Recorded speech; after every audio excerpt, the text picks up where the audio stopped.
আমরা বাঙালি রে প্লেনে গরু ছাগল নিয়ে বাড়ি। ভালো লাগলে ফলো দাও।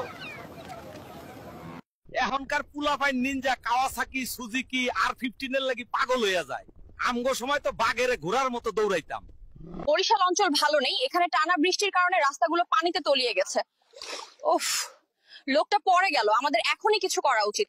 আমি রাকিবের বউ, আজকে আমাদের বিয়ে ছিল, আমি ওখান থেকে পালিয়ে এসেছি কারণে ওর ক্যারেক্টার খারাপ। সবাই রাকিবকে বলবেন। এআই টেকনোলজি আজ কথাই গিয়ে দাঁড়িয়েছে।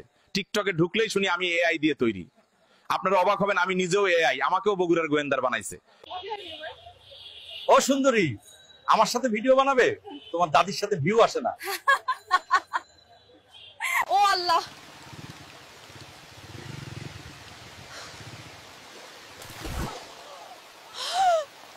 হ্যালো বন্ধুরা, ঢাকায় পৌঁছে গেছি। এখন আমি একটা রিক্সা নিয়ে ঢাকা ঘুরতে বেরিয়ে পড়লাম। স্যার আপনি প্লেনের ভেতরে পাত দিতে পারবেন না। ধুর, শান্তিতে পাততেও দিলি না, থাকবো না তোর প্লেনে। ড্রাইভার, প্লেন থামা। এটা ইউনুসের বাংলাদেশ, এখানে চাঁদাবাজের ঠাঁই নাই। আচ্ছা, চাঁদা চাইলে ভৈরা দেবানে। এই দেখো, আজকে থেকে আমি এই মান্দা ফেরিঘাটে বিখ্যাত মটকা চা বিক্রি করব। সবাইকে আমার দোকানে আমন্ত্রণ রইল, চা খেয়ে যাইও। হে এই পাইলট, এই তুই যে আমার ঘরের উপর দিয়ে বিমান চালায় নিয়ে আইছস, ট্যাক্স দিয়ে আইছস না? আমার হাঁস মুরগি দেখে ফাইটটা মরা গেছে। তুমি কি ভেবেছিলে? আমরা মানুষ না, না মানুষ না, আমরা এআই। সামি ভাই আমাদের তৈরি করেছেন। আগে ভাবতাম বড় হয়ে ডাক্তার হব, এখন ভাবি কি করে ভাইরাল হওয়া যায়।